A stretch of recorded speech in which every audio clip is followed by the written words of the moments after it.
हल्ली मुलींच्या आईवडिलांना नेमकं काय झालंय हेच समजेनासं झालंय. मुलीचं लग्न ठरवताना त्यांच्या अपेक्षा इतक्या वाढलेल्या असतात की मुलाचे डोळे पांढरे व्हायची वेळ येते.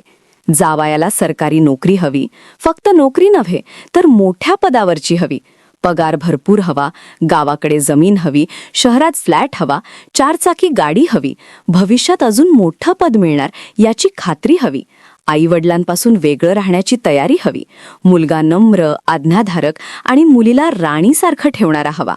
मुलीच्या माहेरच्यांनी त्याच्या स्वाभिमानावर रोज पाय ठेवला तरी तो हसत राहायला हवा. एकूणच काय तर मुलींच्या आईवडिलांना मुलगा नको असतो, त्यांना एक पॅकेज हवं असतं. बरं, पॅकेज तर पॅकेज, परंतु त्या पॅकेजमध्ये प्रेम, स्वभाव, माणुसकी, समजूतदारपणा हे घटक कमी असतात. अपेक्षा हा घटकच फार मोठा असतो. त्यामुळे अनेक चांगली स्थळं केवळ दिखाऊपणा आणि अवास्तव मागण्यांच्या ओझ्याखाली चिरडली जातात.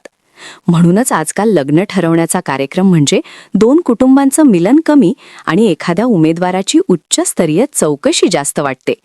पण आयुष्याची गंमत अशी असते की तुम्ही कितीही चौकशी करा, मुलगा मुलगीचा स्वभाव, संस्कार, कुटुंबाच्या चालीरीती, माणुसकी आणि जुळवून घेण्याची वृत्ती नसेल तर लग्नाच्या भवितव्याचा निकाल ठरलेला असतो. स्कॉर्पिओ गाडीत ड्रायव्हर शेजारी बसलेले महेशराव तावातावाने बोलत होते. पाठीमागच्या सीटवर आनंदराव दादा, शरद नाना, मानकर अण्णा, दिलीप बिरुटे, नारायण आप्पा आणि पांडुरंग काका हे दाटीवाटीने बसले होते. रस्ता हायवेचा होता. काळ्या रंगाची स्कॉर्पिओ सुसाट वेगाने पळत होती. थोड्या अंतरावर चढ लागला आणि ड्रायव्हरने गिअर बदलला. खिडकीची काच खाली घेत पांडुरंग काका म्हणाले, आता तरी गरीब आणि समजूतदार कुटुंब आहे ना, नाहीतर अव्वाच्या सव्वा अपेक्षा असल्या म्हणजे मागचं तेच पुढं. या 3 महिन्यात हे 6वं स्थळ बघायला निघालोय आपण. घेरडीच्या पाहुण्याने चौकशी तर केलीये. तो म्हणाला की साधी राहणीमान आहे, उच्च शिक्षित कुटुंब आहे, फार अपेक्षा नाहीत. त्यांना मध्येच तोडत शरद नाना म्हणाले, देव करो आणि मागचा अनुभव न येवो. सर्वजण हसायला लागले, परंतु महेशराव मात्र चिंतित झाले. त्यांना मागचा प्रसंग जसाच्या तसा आठवला. बरोबर 3 महिन्यांपूर्वी आजच्या सारखेच संदीपसाठी स्थळ पाहायला गेलो होतो. संदीप देशमुख, माझा पुतण्या म्हणजे थोरल्या भावाचा मुलगा. गावाकडच्या साध्या शेतकरी कुटुंबात जन्माला आला. घरात पैशांची श्रीमंती नव्हती, मात्र संस्कारांची श्रीमंती होती. वडील कष्टकरी होते, आई साधी भोळी आहे. लहानपणापासून हुशार येतो. 5वीला असताना प्रवेश परीक्षा दिली आणि नवोदयमध्ये निवड झाली. गावातल्या चिखलातून, कंदिलाच्या उजेडातून, आईच्या कष्टाच्या भाकरीतून आणि वडिलांच्या फाटलेल्या अंगरख्यातून तो पुढे गेला. त्याने रात्रीचा दिवा करून अभ्यास केला, खूप संघर्ष केला, अपयश आल्यावर पुन्हा प्रयत्न केला. सगळं सहन करून तो उभा राहिला. कधी कधी वडापाव खाऊन दिवस काढले, पण तो ढळला नाही. LLB झाला. रुनवाल या जगप्रसिद्ध रिअल इस्टेट कंपनीमध्ये लॉ ऑफिसर या पदावर त्याची निवड झाली. कुणालाही सहजासहजी मिळत नाही अशी नोकरी त्याने मिळवली. त्या दिवशी त्याच्या आईच्या डोळ्यातून अश्रू वाहत होते. ती म्हणाली, बाळा, आज तुझ्या बापाच्या आयुष्याचा सार्थक झालं.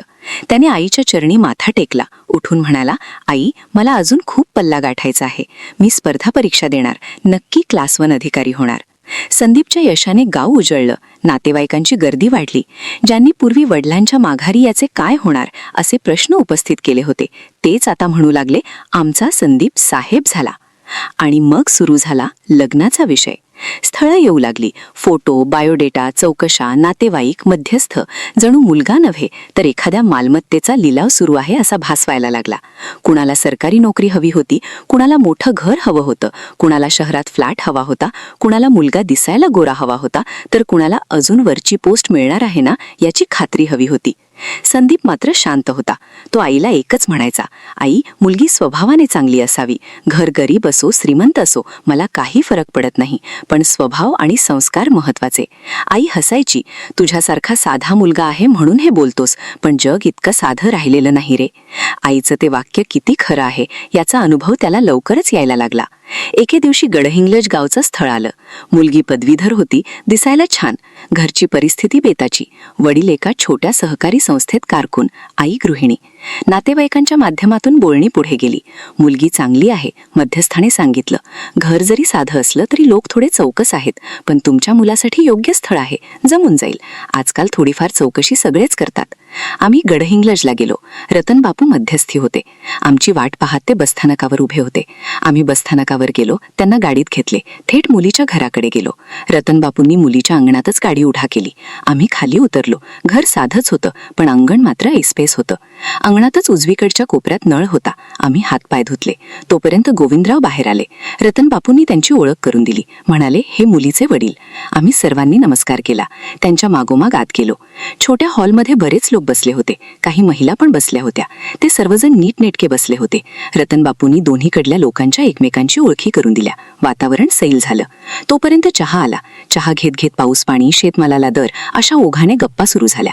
सुरुवातीला मुलीच्या वडिलांनी गोविंदरावने खूप नम्रपणे विचारलं, साहेब पगार किती आहे सध्या? संदीपने हसत उत्तर दिलं, कंपनीचा पगार आहे, नियमाप्रमाणे जेवढा आहे तेवढा. मुलीची आई थोडी पुढे झुकली. हां, आणि वरचे काही असते का? संदीपला प्रश्नाचा अर्थ कळला, पण त्याने शांतपणे उत्तर दिलं, आई मी पगारावर जगतो, बाकी काही सवय नाही. क्षणभर वातावरण गारठलं. मग दुसरा प्रश्न, जमीन किती आहे गावाकडे? संदीपच्या काकांनी महेशरावने साधेपणाने सांगितलं, 4 एकर आहे, पावसावर आहे, फार काही उत्पन्न नाही, पण आमचं पोट भरतं. फक्त 4 एकर? मुलीच्या मामांनी भुवाया उंचावल्या. संदीपने मनातल्या मनात दीर्घ श्वास घेतला. महेशराव म्हणाले, परंतु मुलगा लॉ ऑफिसर आहे, तो अजूनही स्पर्धा परीक्षा देत आहे, तो आज ना उद्या न्यायाधीश होणार आहे. नंतर प्रश्नांची सरबत्तीच सुरू झाली. फ्लॅट आहे का? गाडी कोणती आहे? पुढे बदली कुठे होऊ शकते? आई सोबत राहणार का? मुलगा किती खर्चिक आहे? नातेवाईक कसे आहेत? आमच्या शिकलेल्या मुलीला नोकरी लावणार का? तिने नोकरी केली तर घरामध्ये स्वयंपाक कोण करणार? असे एका मागून एक प्रश्न. जणू लग्नाची बोलणी नव्हती, एक उच्चस्तरीय चौकश नायक बसला होता. तरीही संदीप शांत होता. मुलगी मात्र जास्त बोलत नव्हती. ती आईकडे पाहूनच उत्तरे देत होती. तिच्या चेहऱ्यावर स्वतःचं मत नसल्याची सावली दिसत होती. थोड्या वेळाने मुलीची आई म्हणाली, आम्हाला ऐकिवात आलंय की तुम्ही 6वी नंतर नवोदयला होता. संदीपने मान हलवली. हो, निवड झाली होती. मग खरंच होता का? कारण आजकाल लोक खूप काही सांगतात. आम्ही चौकशी करून घेऊ का? काही हरकत नाही ना? हे वाक्य ऐकताच खोलीत काही क्षण अगदी शांतता पसरली. संदीपच्या आईच्या चेहऱ्यावर अपमानाची रेषा उमटली. ती गोष्ट महेशरावांच्या जिवारी लागली.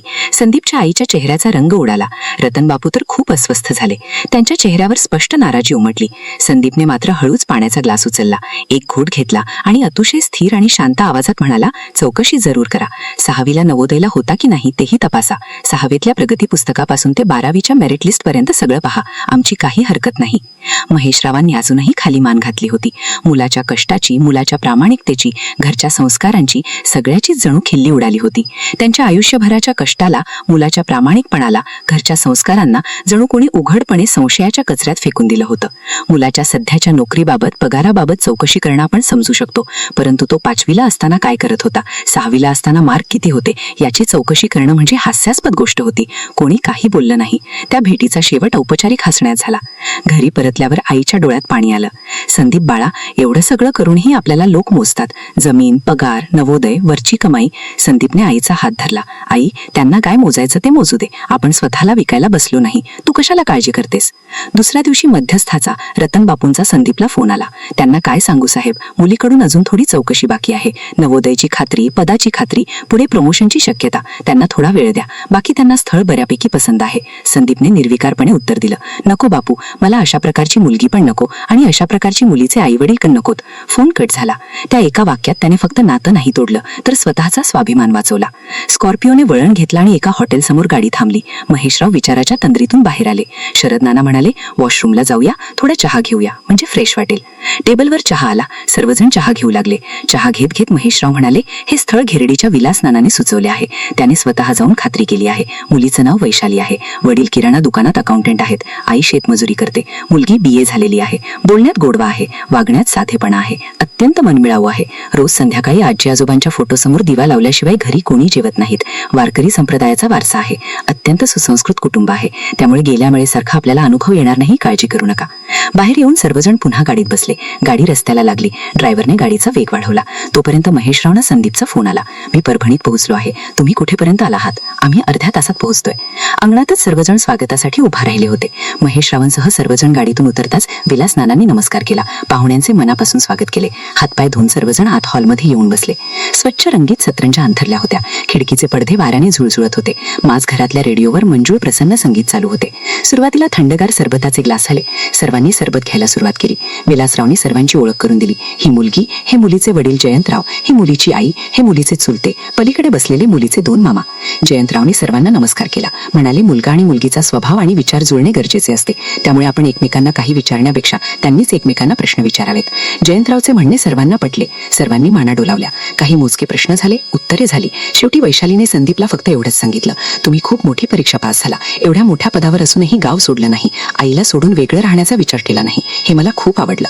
संदीपने हसत विचारलं, तुम्हाला माझ्या पगाराबद्दल, जमिनीबद्दल, फ्लॅटबद्दल काही विचारायचं नाही? वैशाली हसली, म्हणाली, बाळा, आम्हाला एवढंच बघायचंय की मुलगा माणूस म्हणून कसा आहे. बाकी पैसा आज आहे तर उद्या नाही, पण स्वभाव कायमचा असतो. संदीपच्या आईच्या डोळ्यात पुन्हा पाणी आलं. यावेळी ते अपमानाचं नव्हतं, समाधानाचं होतं. लग्न साधेपणाने ठरलं. कोणतीही दिखाऊ मागणी नाही, ना अति चौकशी, ना संशय, ना अहंकार. संदीप आणि वैशालीचं लग्न झालं.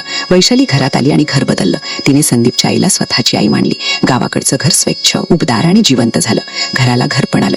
संदीप नोकरीत व्यस्त असला तरी घरी परतल्यावर त्याला एक शांत, प्रेमळ जग मिळू लागलं. वैशाली कधीच म्हणाली नाही, आपण शहरात फ्लॅट घेऊया, तुमच्या पगारात वाढ का नाही? माझ्या मैत्रिणीच्या नवऱ्याकडे 1.5 कोटीची मालमत्ता आहे, तुमच्याकडे का नाही? ती फक्त एवढंच म्हणाली, तुम्ही प्रामाणिक राहा, तुमचं यश माझ्यासाठी तेवढंच पुरेसं आहे. अशा स्त्रीसोबत माणूस फक्त संसार करत नाही, तो आयुष्य जगतो. तिने संसाराला सोन्याची भांडी दिली नाहीत, पण मनाची ऊब दिली. तिने माहेरकडून पैसा अडका दिला नाही, पण मनमिळाऊ स्वभाव दिला. संदीपला समजलं, सुख श्रीमंतीत नसतं. सुख म्हणजे संध्याकाळी घरी परतल्यावर कोणीतरी विचारणं, लई थकलात का? 5-6 वर्ष गेली.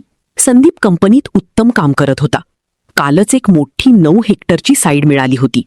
कामगार टेप धरून मोजत होते. संदीप फरची कॅप घालून त्यांच्या मागोमाग फिरत होता. तरीही उन्हामुळे त्याला घाम आला होता. एवढ्यात त्याला हुक्केरी साहेबांचा फोन आला. हुक्केरी साहेब संदीपचे वर्गमित्र. ते सुद्धा न्यायाधीशाची परीक्षा देत होते. म्हणाले, अभिनंदन संदीप, तुम्ही JMFCची एक्झाम चांगल्या मार्काने पासआउट झालात. तुम्ही आता न्यायाधीश झालात. संदीपचा आनंद गगनात मावेना. कधी एकदा वैशाली आणि आईला सांगतोय असं त्याला झालं. त्या दिवशीचे काम झटपट आवरून तो घरी आला. गावात पुन्हा एकदा जल्लोष झाला. आईने देव्हाऱ्यात दिवा लावला. वैशालीने त्याच्या खांद्यावर हात ठेवला. तुम्ही जे आहात ते तुमच्या कष्टामुळे आहात. तुमचा स्वभाव असाच ठेवा. संदीपच्या वडिलांच्या फोटोसमोर नतमस्तक होत आईने फक्त एवढंच म्हटलं, अहो, आपल्या मुलाचे कष्ट वाया गेले नाहीत, पण ते पाहायला तुम्ही पाहिजे होता. एक दिवस तो न्यायाधीश म्हणून नांदेड येथे नियुक्त झाला.